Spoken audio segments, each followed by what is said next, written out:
What's going on, everybody? My name is George, and welcome to 69 Baja Outdoors. I am coming back from a 4-week hiatus. It was nice to get away for a while and spend some time with family and do some fishing without worrying about catching anything. And I did record a lot of that, and I didn't catch squat. Nobody wants to see me fishing without catching anything. So with that being said, this episode is going to be about ball joint beams. Now, I was given 2 ball joint beams for the camper project. Upon further research, I don't think that the front beam idea for the trailer is going to work out so well. We are going to work on these beams. This one is an adjustable beam, which didn't fare so well. As you can see, it is in 2 pieces. And I'm going to explain to you what the issue with this was or is. And I'm going to show you how to fix it. So this beam, even though it was cut correctly, they did not bevel these edges, these 2 edges here. And by beveling the edges, it gives you more surface area to weld to, and they probably welded it too cold. Obviously, you can see it's pretty well piled up on top. What we're going to do is we're going to get those off there. Now, these don't fit in my sandblaster hole. So because it's apart now, I may as well sandblast one side, sandblast the other side. We'll get these off of here, get everything cleaned up, and re-weld the adjusters on. And we're going to wind up selling this beam to fund the camper project. Now, I did order the doors and windows for the camper. We're going to be replacing, not necessarily the bearings, but we are going to clean up everything inside. This thing's been sitting in my garage for a long time. We're going to replace the seals. We're going to verify the bearings are good, the bushings are good, and I think we're just going to weld it back up after it's clean and go from there. So I'm guessing when this thing came apart, it hit the ground pretty hard. So we're going to straighten all of this up first, and we're going to get this in the sandblaster. Old trusty air hammer. Yeah.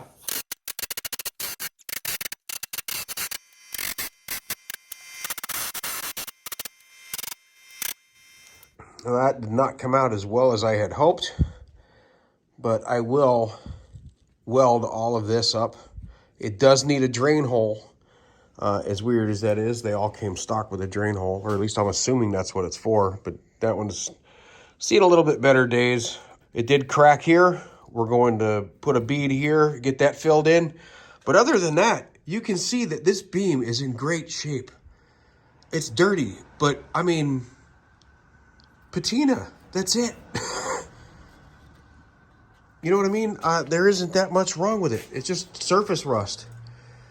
I may even just weld the whole thing around just to be on the safe side. All of this, it's just surface rust. So there's no, these pieces here are good. And I almost forgot to pull these off.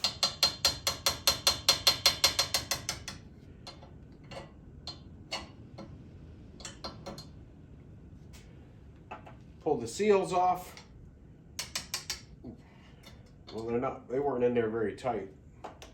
But I do need to pull the bearings out. I'm not pulling the, we'll call them bushings because they're not bearings, but there's another set in there. Doesn't look all that bad, but I don't want to put the bearings in the sandblaster.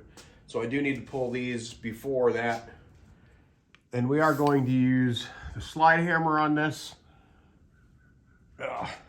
So you guys have an idea of what we're doing. Very lightly. I wish I had a smaller hammer. You want to go back and forth. You don't want to tweak them, and you don't want to beat on them either. You just want to lightly tap it just to get them to kind of slide on out.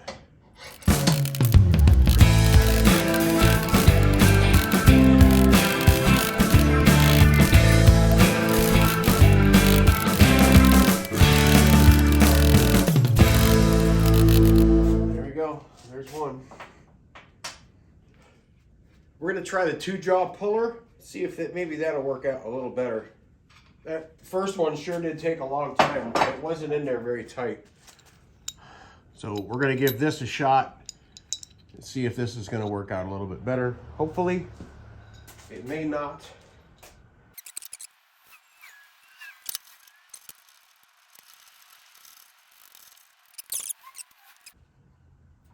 Hopefully,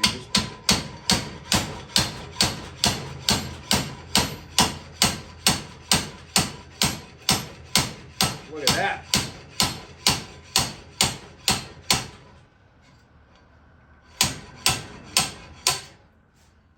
Very nice. Very nice. I should have done that in the first place. Okay, so now that those are out, I can stuff some rags in each hole so I don't get any sand inside to wear out the bushings. And then get this in the sandblaster. I do have to take the Zerk fittings out and put something. Actually, you know what? I'm going to replace the Zerk fittings, so we're going to leave these in.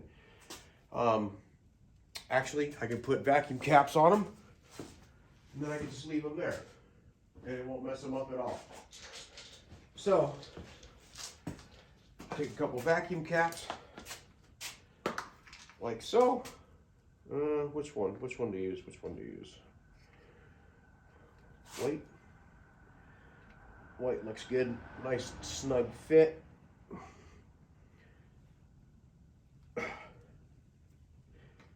Cover those up. This way they don't get screwed up in the sandblaster. No sand gets in. All right, off to the sandblaster it is.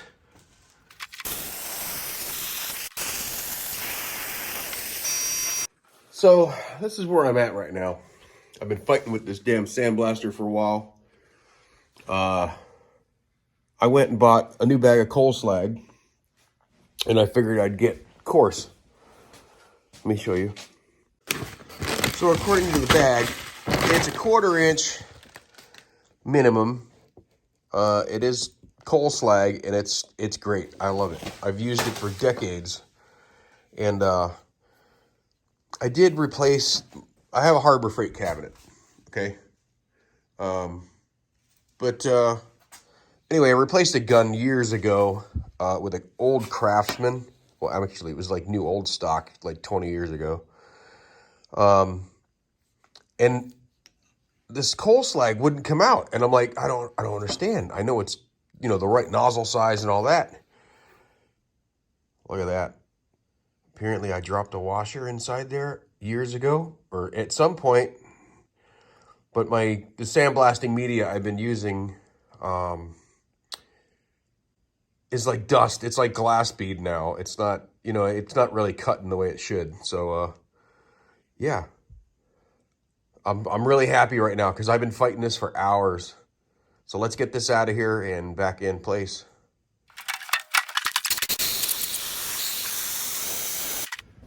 So now that we've got one side done, we're going to give this a brake cleaner bath after I blow it off and get some self-etching primer on it so it doesn't rust.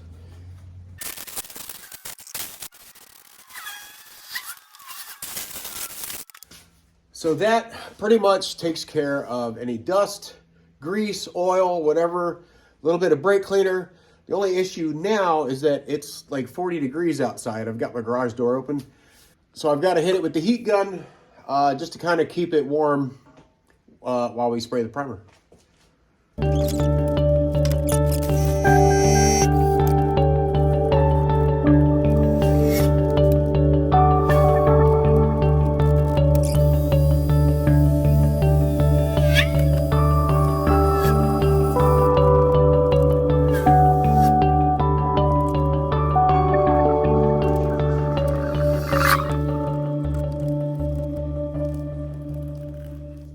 Bolts in all of the holes so that we don't get anything on the threads. And basically I'm going to cover this so it doesn't rust. I did tape the ends where we're going to weld it. Other than that, it's pretty much cut and dry at this point.